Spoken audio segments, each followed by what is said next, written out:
Hello and welcome to Baseball Barbacast, the only baseball podcast in the world brave enough to say that you should want Juan Soto on your favorite baseball team. I'm Jake Mintz.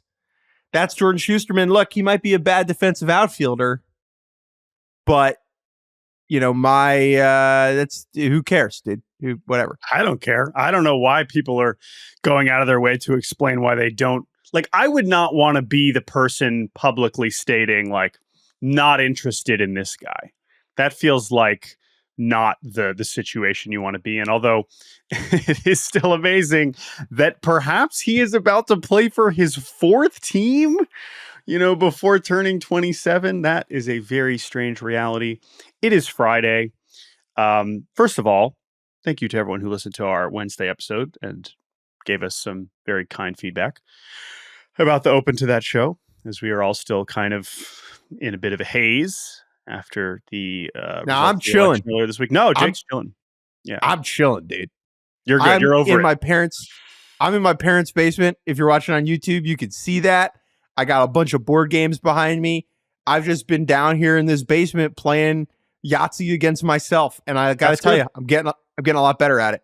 That's good. We love to hear. That's what the offseason is all about. It's actually getting better every single day. But on this episode, we're going to look ahead. We are going to talk about Juan Soto a little more specifically, since we didn't have a ton of time to get to him on Wednesday. We're going to talk about his agent, Scott Boras, and really kind of rev up the Boras scoreboard that we introduced on Wednesday. We're going to catch up on some other news. And then finally, we have time to bring back the good, the bad, and the Uggla. It is hard to make room for that during the postseason, but now that we can settle into offseason mode, GBU has returned, and I am very excited for this week's edition, as I always am. But Jake, let's begin with that Juan Soto fella, who, as far as we know right now, the only thing we know that he's up to are two things. One, we know that he's playing Call of Duty, because he is posting about it on his Instagram. So that's good. All right. So we know that a baseball player playing video games, huge news. The other news-ish is that Steve Cohen, the owner of the Mets, will reportedly be going to California to meet with him at some point next week. Neither of those pieces of information is particularly flabbergasting, but that is the only really substantial piece of progress in this news story that we have so far. But we do want to at least set the stage for what we expect we will be talking about involving Juan Soto in the coming months. I would argue that Juan Soto playing Call of Duty is more surprising than Juan Soto meeting with Steve Cohen, the owner of the New York Mets. If Juan Soto made it through this winter without picking up the sticks and cotting it up, I would be like, that's surprising. If Juan Soto made it through this winter without sitting down with the 78th or whatever richest person on the planet who owns a baseball team, I would be floored. I would be flabbergasted. Okay. And that is why him meeting with Cohen is both news, but it's like Jordan Shusterman, looks up minor league baseball statistics. It's that type of news. I have some up right now. There's I don't even need it for the podcast. There's some up on my second screen right now. So that's a great point. That's a really, really good point. I think maybe we knew that Soto liked to hop on, get rack up some minutes in Nuketown every once in a while. But, at the same time, you're totally correct. In terms of the first thing we were expecting to happen, or at least one of the things we knew was going to be a part of this, Steve Cohen being involved, is hardly a surprise. We know that last offseason, Steve Cohen, and we've seen him already since he became owner of the Mets, he's involved, right? He's the one writing these massive checks. And so he likes to meet these guys. He had dinner. He had Yoshinobu Yamamoto over to his own house, I believe. Now, in this case, he's paying a visit to the Boras compound in Southern California. So I don't know what to make of that. Steve Cohen willing to get on a plane. I guess we know he also, I think, actually went to Japan, I should say. So he did do that too. I know he also has had people at his house as well. So Steve Cohen will go. We know he has no issue going to paying these visits, but it does set up a second year in a row, as has been pointed out. After last offseason, we had the Mets and Yankees competing for Yoshinobu Yamamoto, only to see him sign with the Dodgers. Now we have these two New York teams competing over Juan Soto, only to see him sign with the Dodgers? Probably not. And that's a good place to start to review the Soto sweepstakes. For the third offseason. Preview. We can't review them yet. They are in front of us, as Aaron Boone would tell us. It's right in front of us. It's right in front of us, actually. Here's the deal. It is understood within the industry, the overwhelming assumption is that Juan Soto will end up with either the Yankees or the Mets. If he does not end up with a team in New York, people would be very surprised. Now, look, could that end up happening? Sure. The Arizona Diamondbacks made the 2023 World Series. I got married. Upsets happen. But the expectation is he ends up in either navy pinstripes or royal blue pinstripes over in Queens. And I think it is worth unpacking slightly why Juan Soto is so sought after. We have had big free agents hit the market over the last couple of years. Shohei Ohtani last year got a fake $700 million. More on that in a second. 2 years ago, Aaron Judge. Soto is expected to break both of those records. Now, I think you and I would agree that Shohei Ohtani and Aaron Judge are better baseball players than Juan Soto right now. If I wanted one of them for a playoff run, maybe I'd pick Soto. But for the regular season, I don't know. They're all in the conversation for who's the first player you want to take. But sure, Ohtani also pitches, so I would easily take him. Yep. Aaron Judge put up the best offensive season we've seen since Barry Bonds. I would also take him. But the reason that Juan Soto is going to get paid more than both of them is very simple, and it is his age. Because Juan Soto debuted as a 19-year-old in 2018, it means that he is hitting the open market having just turned 26. He will be age 26 for all of next season. When you are breaking the bank for a player, knowing that you will get not just his decline, that's still good, but his prime makes him even more valuable.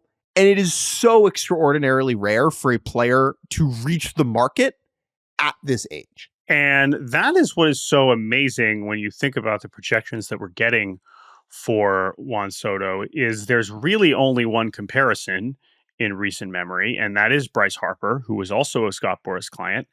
And Bryce Harper... I disagree. Oh, all right. Do you have another example? Or? Manny Machado did not have the same track record of offensive production necessarily, but Machado did hit the open market that same year as Harper at the same age. Yes, that is correct. However, I was going to mention him because the fact that both of those guys took as long as they did, because remember, at the start of that offseason, we assumed that both of them would be driving up to prices we'd never seen before. And while they both did get big contracts, it did not necessarily ended up being the bidding war that we expected. And the fact that Bryce Harper, I use him as the comparison because of the profile of hitter that we're talking about and what he had accomplished as a hitter. But it's true, Machado had accomplished plenty in his time in Baltimore at a very young age as well. So if you want to throw him in that mix too, those guys signed for, a little over $300 million. And now we're talking about someone getting possibly more than $200 million more than that. Now, yes, you can say inflation, but that's not that long ago. And so why is it that Soto is going to be in position to get that much more, would you say? I think his skill set is more reliable than where those two were at. I think he is a more bankable offensive force. He is a better offensive player or has produced more offensively than those two guys had to this point. Like, you could look at Harper in Philly and be like, oh, well, he has lived up and beyond the contract, but go look at those numbers before he turned 26 and hit the market. Like, Soto's just straight up better. Like, that's that's the thing. Definitely more consistent, right? And I think it's the floor that we're talking about. It's basically the highest floor you can possibly have for a hitter, right? And that's when you bring it back to Judge and Ohtani. This is why Soto is, when we talk about bankable and safe, and why owners are going to feel so comfortable giving him as much money as they're going to do. Harper did reach those peaks, man. That 2015 was as good of a season as anything Absolutely. Soto has done, right? But, it was a little bit more up and down. There were times when he wasn't one of the best hitters in the sport in the way that Soto has been the whole time. Soto's 2023, to me, is the most important season on his resume because he looked discombobulated and unhappy and out of sync in San Diego for an underperforming team. And yet, when you look at the numbers, he had a 930 OPS, led the lead in walks, and was a 5.5 win player. And so when you're like, what does a Juan Soto down year look like? And it looks like that. That's what you pay for. That is what you pay for. He's never been hurt. Seriously, knock on wood, he plays every day. Like, this is what you break the bank for. And that is why the money is going to stretch easily over $500 million. And now I want to bring in Ohtani. Because the Ohtani contract, the headline is $700 million over 10 years. But because of the wonky deferrals and the way that the money's paid out, that's not the present value of the contract. And the MLB values it like the cap hit or the luxury tax hit is $46 million a year. And that is kind of the number that within the industry is thought of as like, that's the record, right? The highest AAV, average annual value, is $46 million. Soto and his agent, Scott Boras, are going to try and surpass that. So in my mind, you can put the floor for his AAV at like 46.5, 47. Then you just multiply that number by 12 or 13, and like that's the floor of the contract. So let me do some quick maths. 12 times 46.5 is $558 million. But I also think that, again, a lot of the ways that these contracts work is they are based on precedent. They are based on beating the previous number, especially when you're an agent like Boras.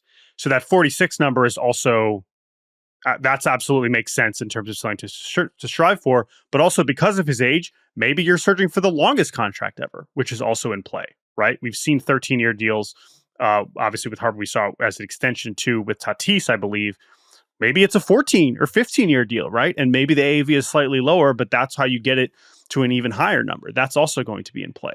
But I agree that those are the numbers that we're kind of looking at in terms of as what they'll be shooting for. And then, I mean, there's going to be maybe the floor is something around there, and then it's just going to be, all right, that's where we're at. Yankees and Mets, Dodgers, whoever. How high do you want to go? And then you go from there. Now, it's possible it gets to a point where once you reach that, it's just like then you eventually just go to Juan Soto and say, all right, where do you actually want to play? Because you're going to be getting the biggest contract ever no matter what. And maybe eventually that just becomes his decision and it isn't strictly highest bidder. But maybe it is a situation where one of the teams is so much farther ahead that's kind of where it ends up. You make a great point right there. Because I do believe that Juan Soto will end up playing for the team that offers him the most money. But there is a scenario in play in which the two teams are offering him a similar amount of money, and he has to make a decision based upon the soft factors. And we don't know what he wants. He has said all of the right things this year about being a Yankee and clapping at the fans and waving to the "We Want Soto" chants. But maybe he really admires Francisco Lindor and wants to play with him. Like maybe he has heard great things about Carlos Mendoza. Maybe he's excited to see what the, housing development construction next to Citi Field is going to look like in 12 years. Or we don't know. We know that he wants to win. And I think that the Yankees and the Mets, over the length of the contract, give him a similar window to do that. Yeah. I think that a lot of times for a free agent, if we were comparing Yankees and Mets, you'd be like, well, the Yankees give him a better chance to win. Right now, given the outlooks of these two franchises and the money that the Mets have at their disposal, what David Stearns, their president of baseball operations, has already accomplished and the pieces they have in place, I think it's a similar level right there. Yeah. And the last thing I'll say about that before we broaden this out to just like mention the other teams who we think are maybe potentially going to be involved is Juan Soto we know he wants to win, and I believe him when he says that. I do believe him that that's a priority. And I think it's a good point about the Yankees and Mets thinking about it long term. But are players really thinking about, okay, where am I going to be winning in 2030? I mean, maybe to some degree, yes. You want to trust that. And that's part of meeting with the owners, meeting with the front offices, and like trusting the vision. I do believe that that's important. But ultimately, it's also like he wants to keep winning right now. And so the Mets have a lot of work to do. Even if they sign Juan Soto, there's a roster that doesn't mean I don't expect them to be good next year. But, that's another thing that is going to be part of the vision that they're going to have to sell is be like, yes, we're here. Here's your $600 million. And then we're also going to do X, Y, and Z, which, again, there's no reason to expect that they won't. Whereas the Yankees feel at least a little bit, but I don't know, they're both in similar spots, which, okay, then let's broaden this back out. Let's say the Dodgers are involved. You want to win? That's the place to go. As Ohtani just showed us, we know that is the safest place in the league to go appear in the postseason. There is no other team that any of us would be picking, and I would be saying this even if they had lost in the first round this past postseason. That is the team. If you want to win, you want to go back to October, that's the team to pick. So maybe they will be involved. There's no reason to expect them not to try because they've tried on every good player ever in the last 10 years, and some of them they've gotten and some of them they haven't. But it seems like people are not expecting them to be a real threat. I do think that they're in a category just below, not just below Mets and Yankees, but I think they are a little bit ahead of those other teams just because of the financial might they can wield, and it won't restrict them from doing other business. They have a hole in a corner outfield spot if they let Teoscar walk. And so... And apparently the other corner outfield spot too, if Mookie Betts is not playing right field anymore, which we can get to later. And so I do think the Dodgers, at least in my mind, are above this other gaggle of teams, which we can get into now very quickly. The Phillies, I think, are interesting. Their owner spends a lot of money. They were bounced embarrassingly in the first round, having won only one playoff game. You could see a scenario where he's like, F it, I'm opening the piggy bank. Do I think it's going to happen? No. I do think we will have a report at some point in the next month that's like Phillies sniffing around on Juan Soto. Yeah, I mean, we had some version of that already. But right now, if we're going on, the early reporting from John Heyman and others that basically are saying, 11 teams have checked in. The 7 that have been named are Yankees, Mets, Dodgers, Blue Jays, Red Sox, Giants. Giants are in, and we know are going to be trying on all these things. The Rays are the goofy one that, of course, came this last week. And then, in theory, 4 other ones, which I am going to safely assume the Nationals are one of them because there's no reason they wouldn't at least be giving Boras a call, as they often do. And then, there's some other big market teams we can maybe discuss. But the 7 teams that have been named, again, Yankees, Mets, Dodgers, Blue Jays, Red Sox, Giants, and then Rays. Dodgers, we did. Blue Jays, they missed out on Ohtani in pretty embarrassing fashion. They want to at least get the I tried ribbon here. It's hard for me to see them committing to Soto at the number it's going to get to, considering where they're at in their competitive window with some of their better core players starting to reach free agency. Yeah, this one. And they're owned by a corporation who's not going to do something stupid out of joy. Like Soto doesn't bring the same level of eyeballs and advertising dollars that Ohtani would have, which was part of that calculation. Yeah, that's true. However, if you're even considering this, just give Vlad whatever he wants. That's how I feel about that. It won't cost as much. Yeah. It'll cost a lot, and it should, but just keep the guy that's already there and happy. That's what I would do if I was the Blue Jays. Red Sox, sure. I mean, it would be funny. I think the Red Sox are going to... I don't expect them to sign Juan Soto, but I think I am a believer that they are going to start trying to actually do stuff this year. I think they've been shamed enough and do have enough money to at least put a much more... I think they're going to be closer to the Giants in the... They might fall short on their biggest goals, but they're still going to end up spending money. That is my opinion on Boston. And San Francisco, Giants, I think, will be the same thing again. Yeah, the Giants, who are now led by Buster Posey, former legendary catcher over there, he's going to do whatever he can to get them to be competitive next season. Like, that is 100% on the docket for him. Yeah. And considering they have missed out on big fishes the last 2 years, they were a finalist for Judge and they really wanted Ohtani. I could see them getting up there for Soto, but they're not gonna win. Here's what I'm going to say about the Rays, and then we're going to move on. The obvious point that was like made very flippantly and kind of ridiculously by John Heyman about this is, oh well, they don't even have a stadium right now. Yeah, forget chasing free agents and the likelihood. And yes, okay, they offer Freddie Freeman a bunch of money, whatever. Like, there is no way that all of the majority of the energy this offseason is not being spent on figuring out like what is going to happen there with their stadium. The reason that matters, but the reason that matters here specifically is because, yes, okay, so the baseball operations department, in theory, is the one like signing the players, and other people are in charge of figuring out where you're going to play. But when we're talking about someone like Soto, where that is a high level ownership conversation, leadership conversation, it is energy out of those two buckets. There is absolutely no way that the Rays end up signing him.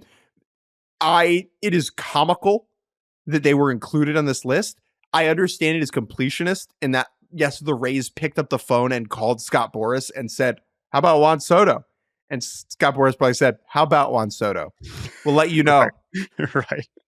But hey, maybe he is a big fan of the skateboarding Ray and he will be a Ray someday. Probably not. But other than that, yeah, I mean, I do think the Nats are going to be a team that is going to reemerge here, but we will see. Long way to go. You have a prediction? Nets. I have Yankees. I've decided. Okay. I go back and forth. So, I might say Yankees, or I might say Mets next week. I'm Yankees right now because of David Stearns, who is the president of baseball operations for the Mets. And I could see him getting to a point where he tells Steve Cohen, like, hey, if this amount of money that you've committed to Soto, give me 80% of that, and I will go get better players that in the aggregate can be better, which is a silly way of looking at it and a convincing way of looking at it. And David Stearns clearly knows how to do that well. This is why it's such a bizarre dynamic. Why is David Stearns going to the owner and saying, give me less money? Explain that. Good point. Okay, let's take a break. And when we return, we're going to turn our focus to Juan Soto's agent and reintroduce the Boras scoreboard, which we will be tracking all winter long. We'll be right back. And welcome back to Baseball Barbacast. I'm so excited to bring on our next guest, a guest that will be with us all winter long, the Scott Boras scoreboard.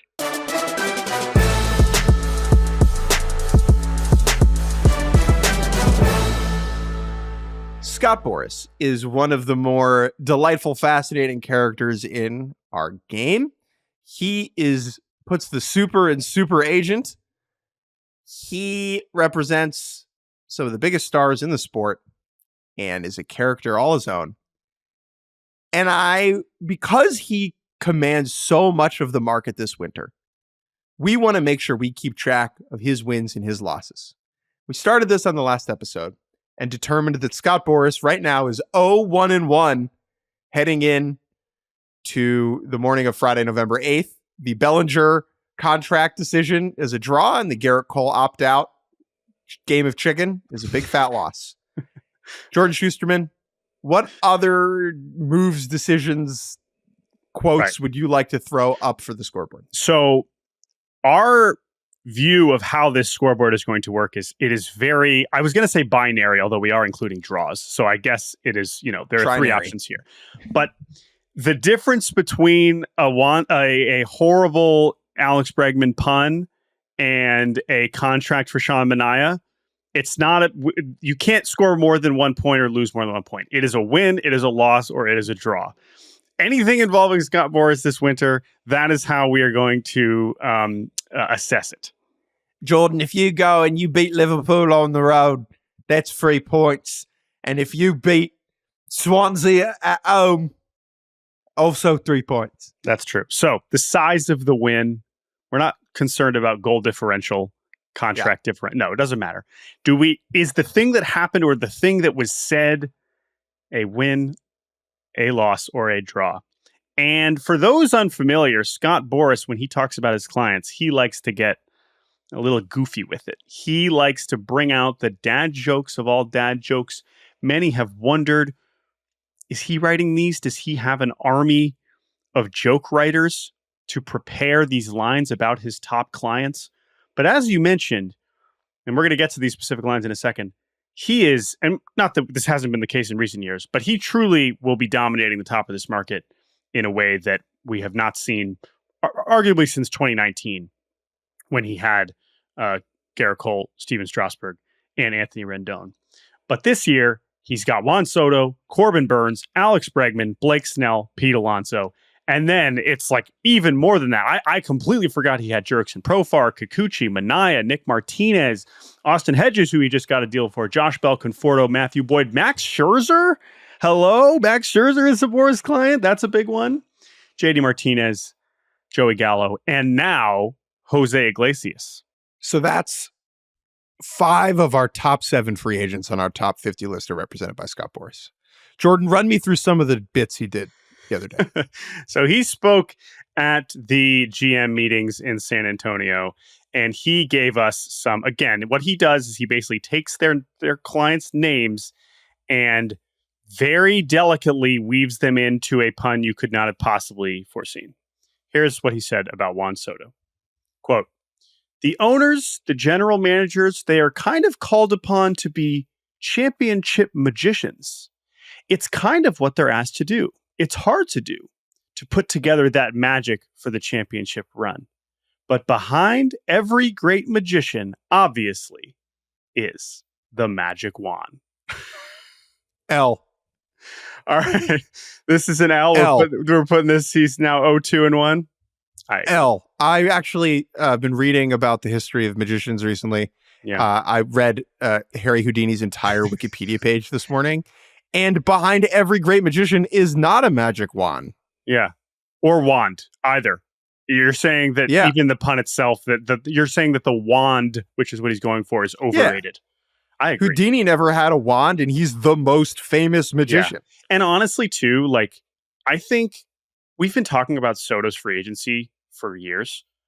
You gotta come. I hope he's got more material for Soto for the winter meetings. I really hope he can do better than that. Here's another lazy one. This is on Corbin Burns. Quote, "Essentially, he continues to be a Corbin copy of his previous seasons." This is another L for me because it's not kind of ascribing a quality. It's just saying that it's been the same thing, which we know is good. But who am I to say, you know what else has been a Corbin copy? Patrick Corbin, who has been the worst pitcher in the league 5 years in a row. So if I don't know who Corbin Burns is, this is not telling me how special he is in the way that Magic Wand or some of these other ones that we're going to get to. So that's why I'm low on this one. But do you disagree? I completely agree. Your Patrick Corbin point is outstanding. Boras on Alex Bregman. He's provided the Astros with that infusion of championship blood.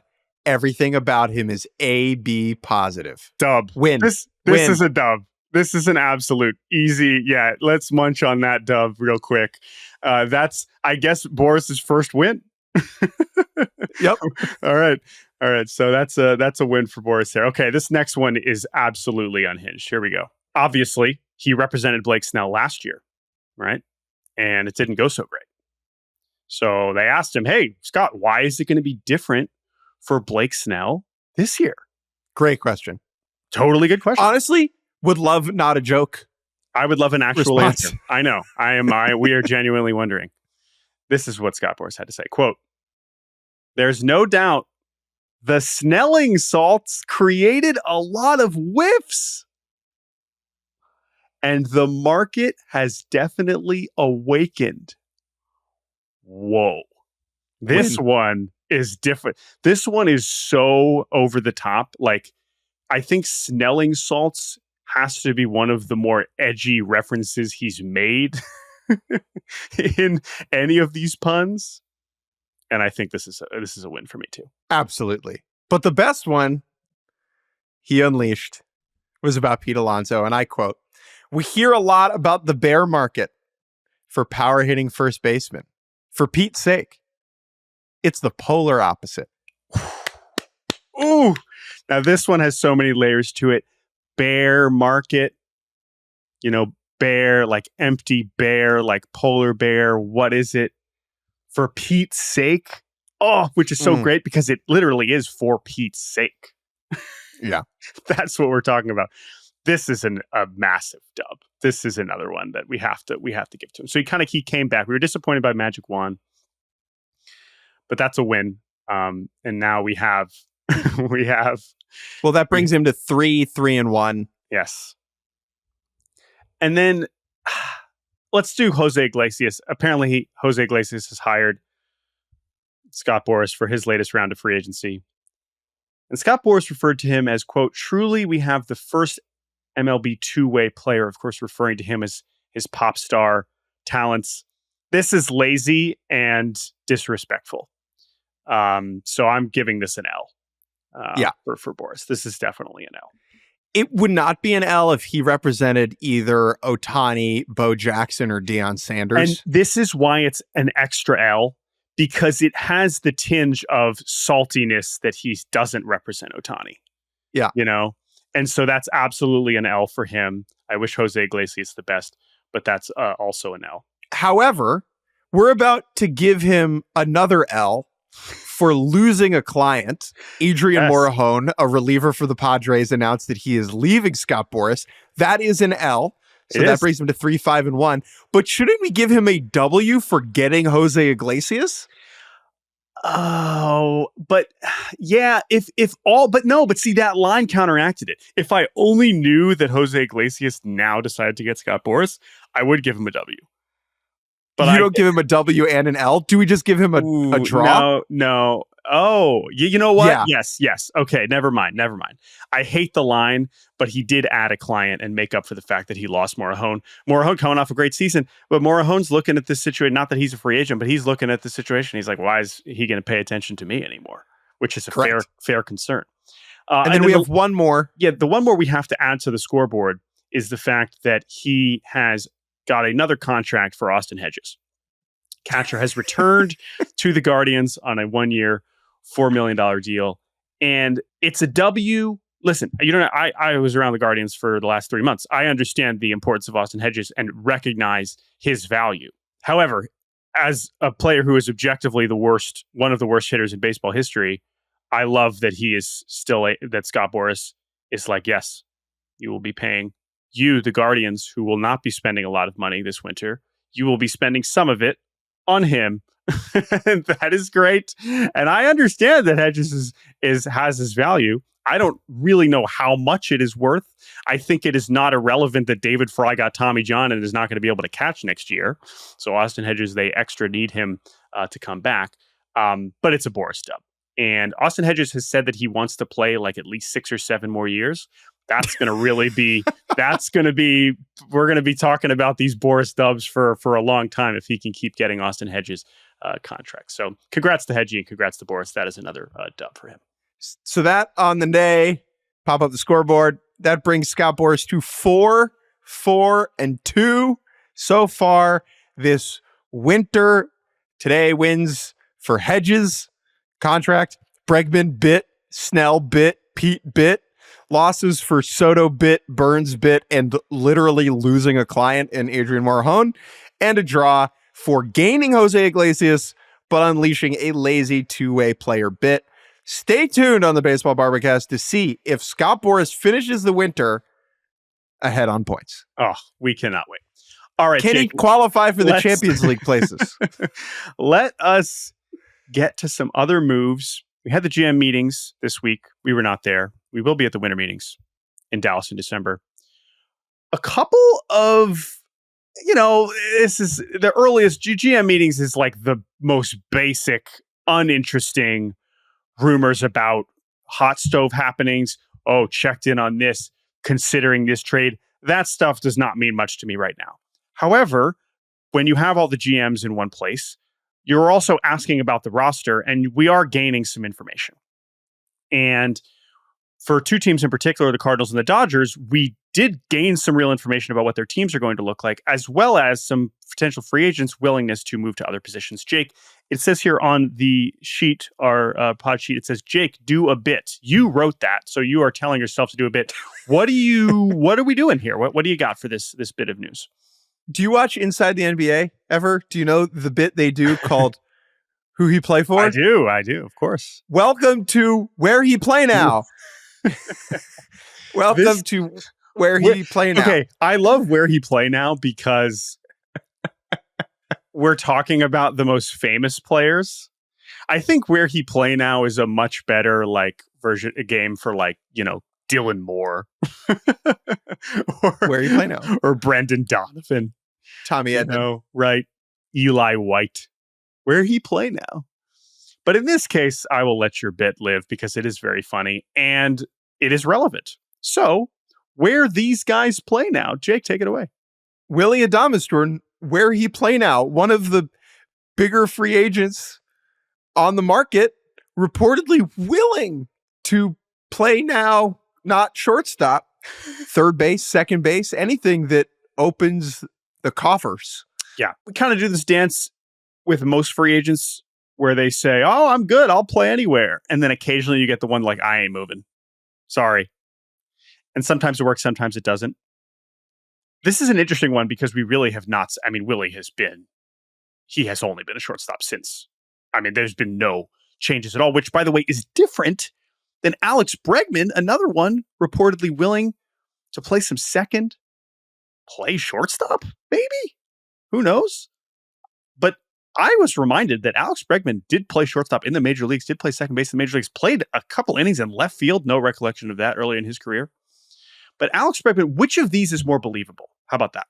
I'll throw that to you. The Adames one by a mile, and here's why. Two of the three richest teams, the Yankees and the Mets, have shortstops that they're not going to move in Lindor and Volpe. They're not, even for Willy Adames. If the Yankees signed Willy Adames would probably play third. Same thing with the Mets. So Willy Adames saying, I'll play somewhere else. You then have the Yankees and Mets be like, oh, well, we could, oh. And it's not that surprising based on Will. Again, it is. I think it is that simple. Bregman is another interesting one to me because him being like, I'll play somewhere else is a little strange because he's so obviously the best third baseman available, unless Willy Adames is playing third base. So that dynamic between the two of them is also kind of interesting, but it's still a little bit early. Now, those are very speculative and might not end up being relevant. The next two pieces of where he play now are more interesting. Jordan, Wilson Contreras, Cardinals catcher, where he play now? He play first base. Paul Goldschmidt will not be the first baseman for the Cardinals anymore. He is a free agent. And Wilson Contreras signed as a high-profile free agent by the Cardinals a few years ago. Very strange tenure with them where they were like, we don't trust you to catch. We do trust you to catch. We love you. We don't love you. He does have a no trade and doesn't want to leave. Toxic. When I saw this, I was like, this seems bad. But then you remember that Wilson Contreras rakes. And he has hit well enough to where you're like, all right, dude, you can be our first baseman. That's fine. We have Ivan Herrera. You know, we'd rather just move on and just focus on him as our catcher. And we are going to get the offense that we're looking for from first base from you there and at DH. And it's strange, but I think this makes some sense. Certainly strange. Yeah. It is strange because of how we got here. They signed a guy to be their catcher, and then 2 months into his contract in 2023, moved him off of catcher, and then a week later changed their mind. Now, there are 3 years left on this deal, and I would imagine that the best thing for the Cardinals is to get a guy who can really catch back there to develop maybe some of the younger arms that are coming up if they don't think they're going to be as competitive this season. I understand that. Contreras is a limited catcher from a defensive standpoint.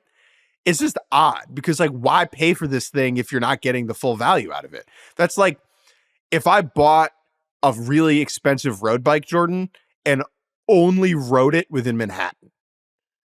I'm not. What's the point? I understand what you're saying, and I don't totally disagree. But it is hard to say, like, did they sign him thinking we believe in this bat so much that we don't care if he catches, or is this just how it worked out? I think that's the other thing that I can't quite figure out. But that's the Cardinals. They are in a strange position right now. But the Dodgers, this is more compelling, I would say.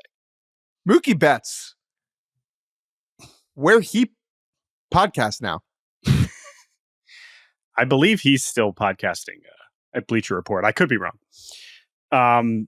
He's, according to Brandon Gomes, likely moving back to the infield. The GM of the Dodgers. The GM of the Dodgers, yes. Was Andrew Friedman even at this thing, or is he still like on a bender celebrating his World Series? He's like, Brandon, you take it, buddy. I'm going to keep partying. I don't know what to make of this. Now, back to the infield. They did not say back to second base. They said back to the infield. I assume they are more comfortable with him moving back to second base than having him be the shortstop. But as we kind of mentioned on Wednesday, talking about the Dodgers, or last week when we talked about the Dodgers' next steps, what is their plan in the outfield, let alone the infield? Is Tommy Edman the center fielder now? Is Tommy Edman the shortstop? Are they signing Willie Adames? Like, there's a lot of ways that this Dodgers offseason can go, and this makes it even more interesting. Process of elimination.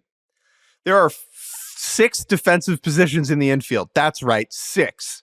Mookie is not catching, and he's not pitching. Okay, so you can cross those off. Pitchers are infielders too.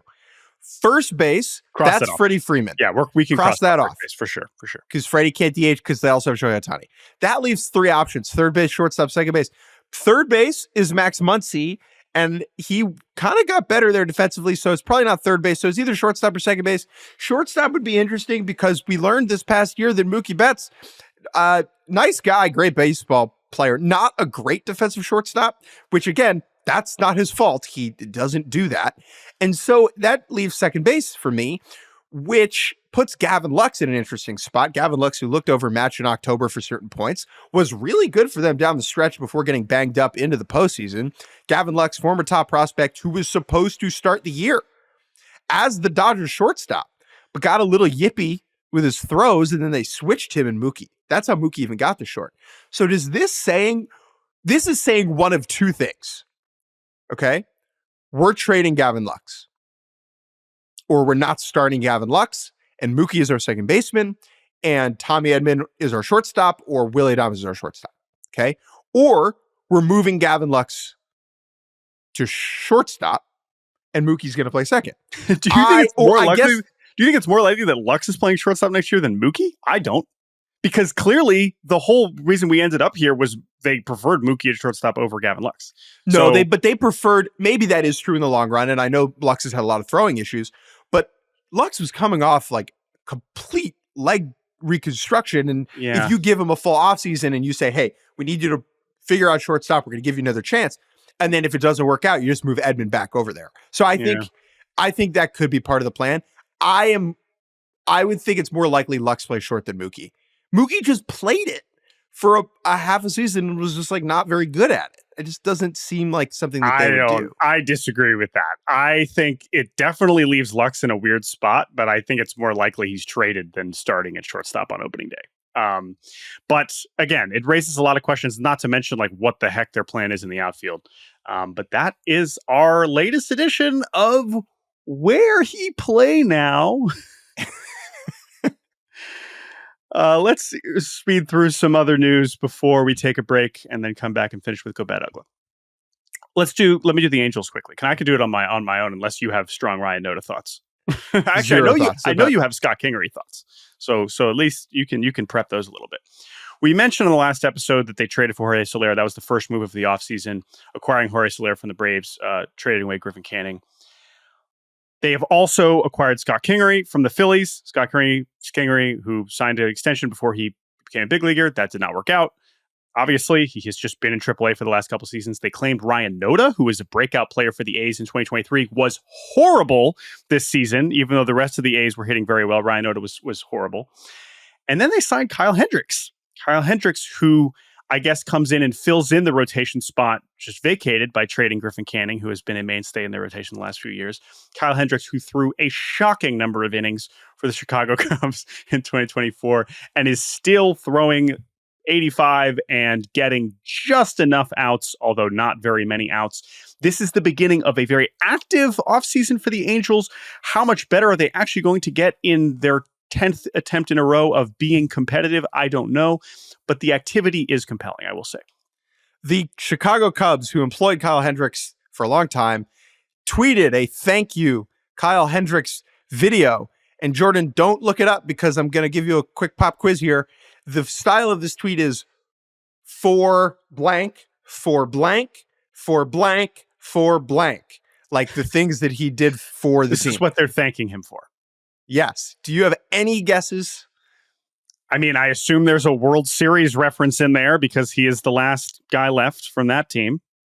For 2016 is the first line. Good. Okay. For something about like his wisdom and leadership, right? That's what he's known for. It's kind of like a nebulous, like what he's bringing that you can't see in the numbers, anything like that. And now that is why I find this tweet weird, because the next three are for years of dominance. I don't know if I would use dominance to just, even when he was like finishing in the top 5 of Cy Young's, like the best version of Kyle Hendricks, was he dominant? Also, years, plural. Like, he did finish third in Cy Young in 2016. Like, no matter how he was doing it, you know, a 2.13 ERA and 190 innings, like, I'll grant that as dominant. Years, plural, feels a little nice. But you can't put for years of competence in a tweet. The next two... That you could. It would just probably not come off very well. That's what the Nats should say about Patrick Corbin. For years of showing up. The next two are for your unwavering commitment to, I guess, being on the Cubs. Like, not leaving. I mean, he was under contract. He wasn't going to, it's not like, okay, anyway, continue. And then what else? And the last one, maybe this last one is an inside joke I don't understand. Because the last one is for sweet emotion. That must be like, again, if you're a Cubs fan listening to this, like, you idiots, is that sweet? That's got to be like maybe his warm-up song? Let's see. Sweet emotion. Sweet. I think that's it. I think that's what it is. Okay. I don't know what that is, and everyone's like listening to us like, you idiots. But so that's Kyle Hendricks. I like unwavering commitment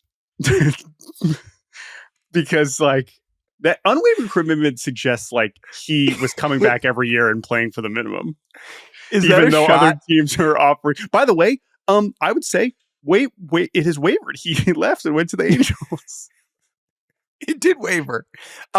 Is that a shot at the time Yadier Molina bounced and went to go watch his Puerto Rican basketball team that he owned in the middle of the season? Like Cardinals. We don't do that here on the north side. Interesting question. Anyway, as for what he will do for the Angels, who's to say? But the Angels will remain active, and they will also probably try to sign some of these good players. And remember, they tried to sign Teoscar last year. They tried. And it didn't work, thankfully. Let's take a quick break. And when we get back, we will throw some news nuggets into turbo mode and do the good, the bad, and the ugly. And welcome back to the end of Baseball Barbacast. Jake Mintz, Jordan Shusterman. It is time for turbo mode. I would love, if possible, to get an animation of Jordan Shusterman in his CRV pressing the nitrous button. I wish that existed. But I can very much say that is not present in my current vehicle. All right. But I wish. That would be nice. All right, go. Let's speed through it. Most of these are off the field things. Let's begin with the Brewers declining their $10 million team option on Devin Williams so that they can save like $1 million or $2 million. This is classic Brewers. They have obviously always operated this way. What is interesting here is as he goes into his last year, them choosing to go to ARB when they already have this history of going to ARB with their best players and pissing them off, as they did with Corbin Burns, smells like they will do that, and then they will trade him because they can conjure up a reliever, a closer from other areas. And I do think another team is going to be very happy to employ Devin Williams in the near future. Talking about which players are going to get traded this winter is a whole other conversation. This decision to not pick up the Devin Williams option and fight with him in arbitration feels like he shoots up towards the top of that list. A couple off the field hires. The Chicago White Sox, who were just one of the worst teams of all time, have a new manager, Will Venable, who was the assistant manager in Texas. Associate. Thank you. Sorry. Assistant to the manager. Assistant to the manager. To the Bochy. He is the new former big leaguer.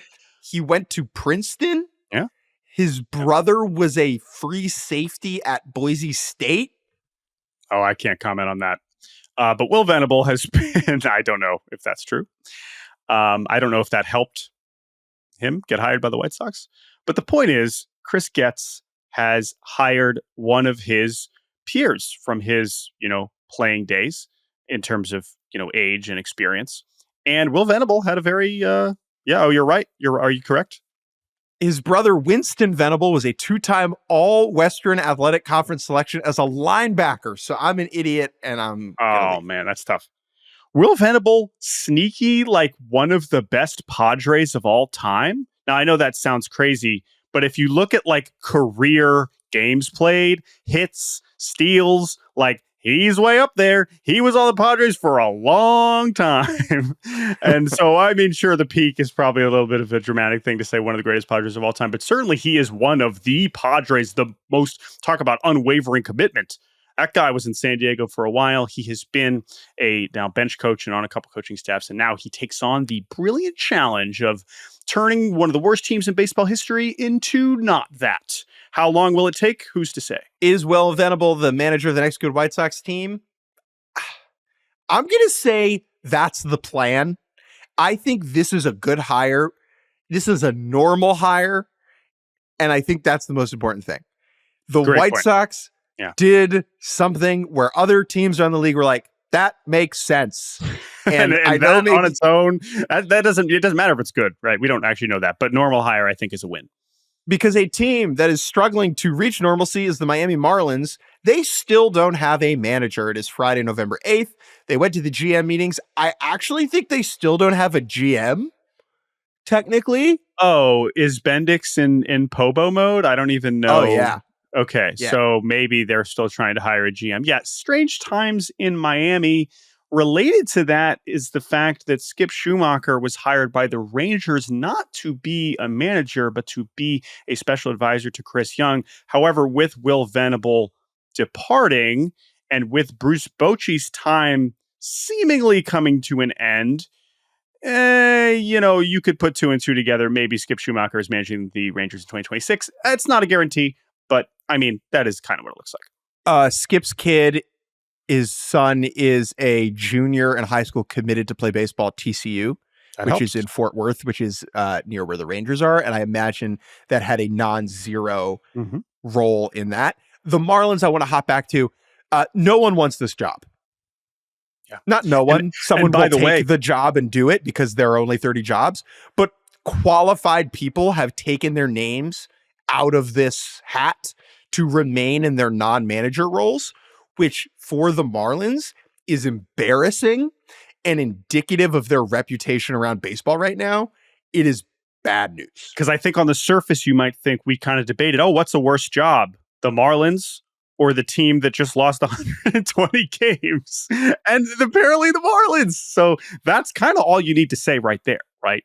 So we will wait and see. Maybe they do. There's reports that maybe by the time you're listening to this, we know who it is and we'll talk about it next week. And then the last hire before we get to Good, Bad, Ugly is that the Giants hired a GM under Buster Posey. It is Zach Manassian, the brother of Perry Manassian, which means we now have multiple Manassians as GMs. I don't know if there's precedent for this, but I do find that to be truly fascinating, even if he is not necessarily the point man because Buster Posey is calling the shots.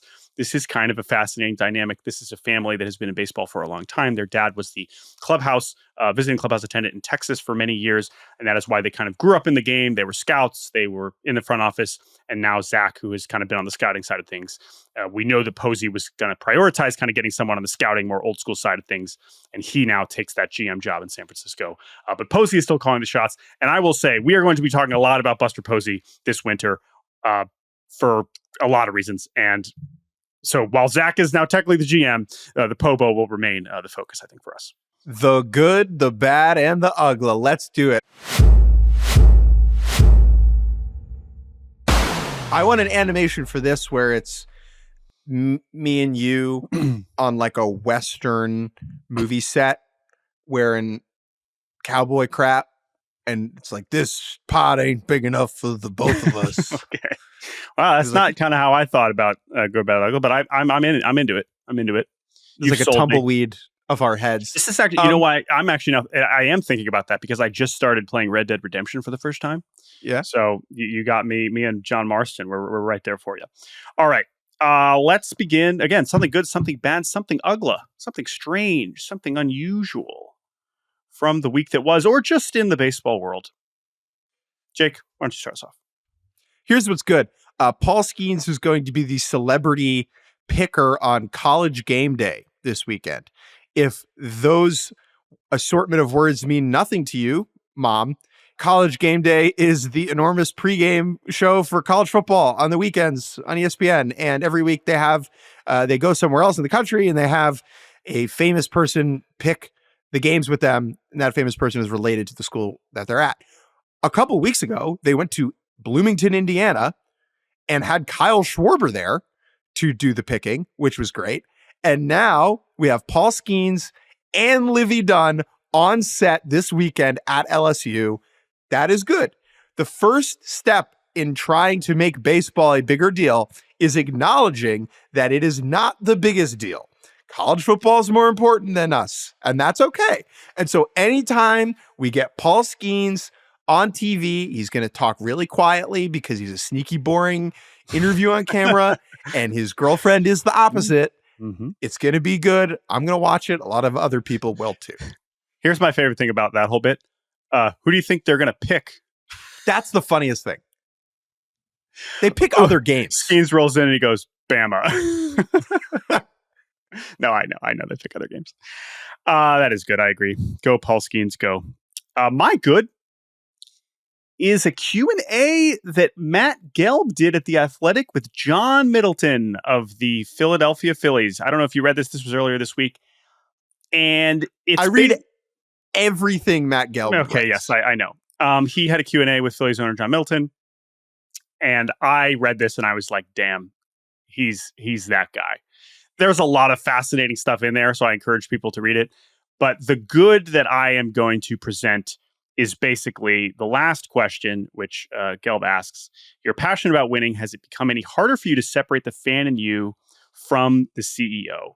And he finishes this Q&A with basically this whole thing about how the fan has to drive the CEO. And I was just like, why don't we have this? Why are all the owners not like this?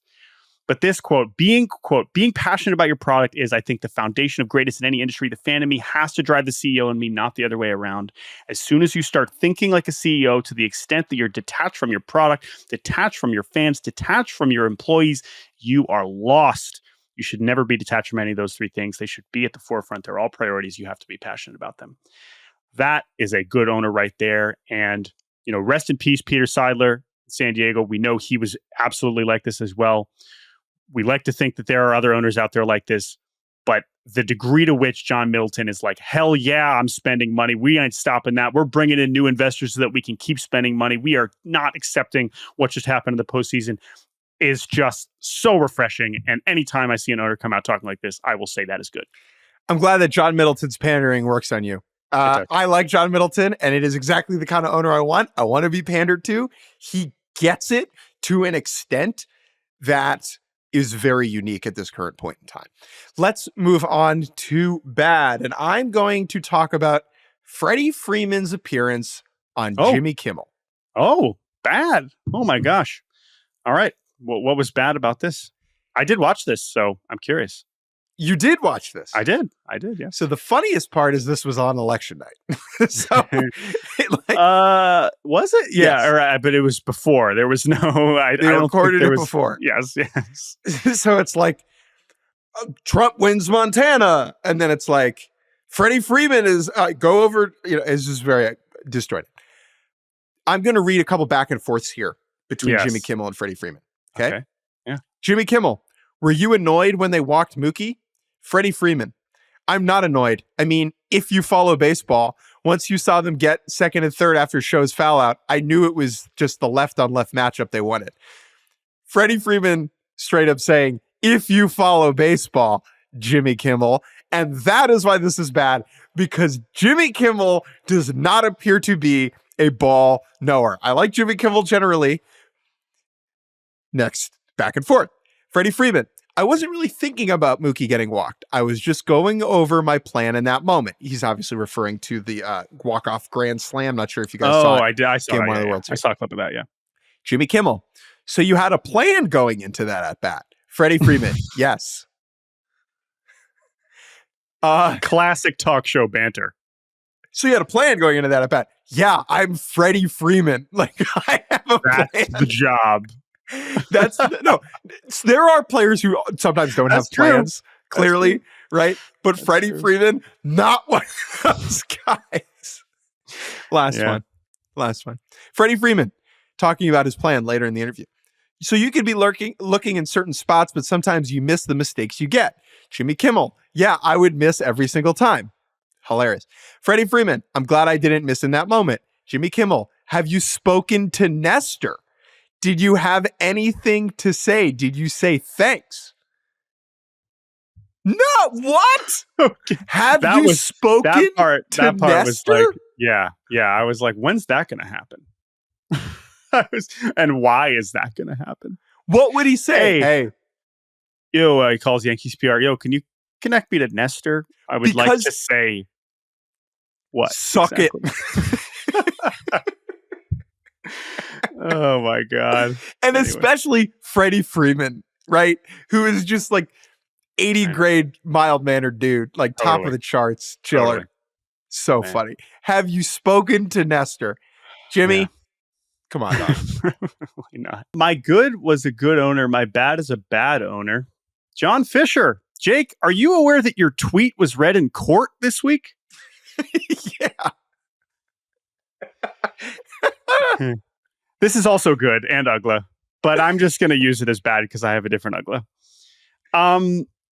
John Fisher still owns the San Jose Earthquakes, an MLS team, and they are apparently trying to get public money from San Jose to build some sort of facility. Anyway, they are debating whether they should be giving the money to John Fisher, which obviously everyone is screaming no, no, no, no, no. And as part of some sort of court proceeding, a gentleman by the name of Joe Simidian, the Santa Clara County supervisor, seems like a very nice man. He basically was presenting his case for why they should not be just giving John Fisher more money. And in doing so, and this clip was tweeted by at Last Dive Bar, of course, a very prominent and important kind of account group celebrating Oakland A's fans and the Coliseum. He essentially spent 5 minutes reading excerpts from articles and interviews and stories, and apparently your tweets, Jake Mintz, to explain why John Fisher is so terrible and so bad. This is why this is in bad. And Jake, who had a wonderful thread kind of talking about A's fans and how they got screwed, had one of his tweets. And after referencing, some newspapers and Jeff Passan, Joe Simidian, this 71-year-old county supervisor, is like, we have this from Cespedes Family Barbecue. It's so he funny. Reads your tweet. It is incredible. We will retweet it. You can see it from the Last Dive Bar. But the point is, this isn't bad because apparently John Fisher, despite trying to depart the Bay Area with the Oakland A's, is still trying to get public money shamelessly from counties in the Bay Area. So that is still bad. He is still bad. John Middleton, good. John Fisher, bad. Let's move on to Uggla. Just a quick Uggla that I'm not picking. The Savannah Bananas played the Clemson Tigers last night. I was trying to understand what that was, and I couldn't quite figure it out. All I know is the coach of the Clemson Tigers ended up shirtless, Eric Bakich. So that's Uggla, which is really something. If you know Eric Bakich, that's not really on brand, but I kind of love that for him. This is another tweet though for my Uggla. This is a video of a couple random individuals playing Mason Wynn, the shortstop for the Cardinals. This is so funny. NBA 2K Online. I will also retweet this. Basically, these two guys see that Mason Wynn has like a baseball logo on his like gamer tag, and they're like, who is this idiot? Like, why? Who does he think he is? And then they Google him and they find out how much money he makes. And then Mason just starts cooking them in 2K. And it is such a great, it is, to me, this is a perfect minute of internet content. I have no notes on this. It is Uggla, and a great reminder that professional athletes are out there playing video games all the time. Very true. My Uggla is related to something that you told me during the postseason. One of our late nights, we were just staying up late working and scrolling on Baseball Reference, and you shared the shocking information that TJ McFarland led baseball in appearances in 2024. Why am I bringing this up now? Who he played for. All right. So that's a good place to start. TJ McFarland pitched in 79 games for the Oakland A's, now just the A's. In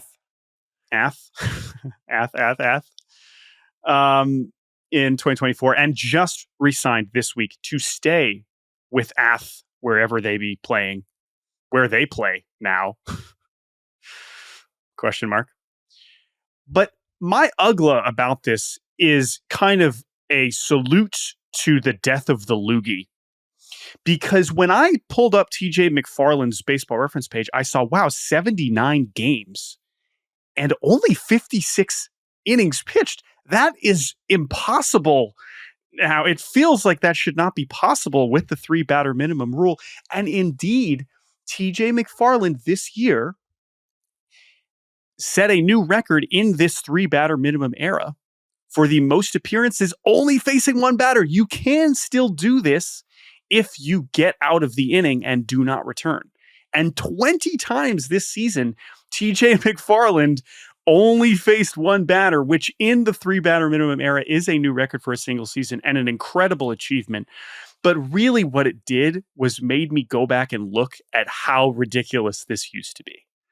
It made me pull up the likes of Randy Choate and Mark Sepchinski and Javier Lopez and just Jesse Orozco and just marvel at some of these seasons. Randy Choate in 2015 pitched in 71 games and threw 27 and a third innings. Okay. Choate goat. 2015, he had 51 appearances facing just one batter, which is by far the major league record. And while I understand why this is not in our game anymore, there is a part of me that is sad that it is no longer a thing. There is no part of me that is sad about this. No. Maybe sad is not the right way, but like this specific archetype and the fact that TJ McFarland has somehow overcome it to still do this job in some form is really amazing. Salutes to Arthur Rhodes, to Boone Logan, to Joe Thatcher. All these guys, we miss you. We miss you. Choate goat, indeed. Jake, that's our podcast. This was a great pod. We know we've gone a little longer on these off-season pods, but we hope that people enjoy them and they have a little bit more time to enjoy them because there's not a baseball game coming up unless you're watching Lidom. Thank you all for listening. Thank you to producer Andrew Hartz. As always, we hope everyone has a wonderful weekend. You can email us baseballbarbacast@gmail.com. Again, thank you so much for the feedback and just some very kind messages and also some incredibly funny emails that I'm excited to utilize this winter as we move on into off-season mode. But thank you all for listening. And hopefully everybody has a safe and relaxing and okay weekend, whatever that means for you. We appreciate all the support as always. And we will be back next week with more Baseball Barbacast. Goodbye, friends.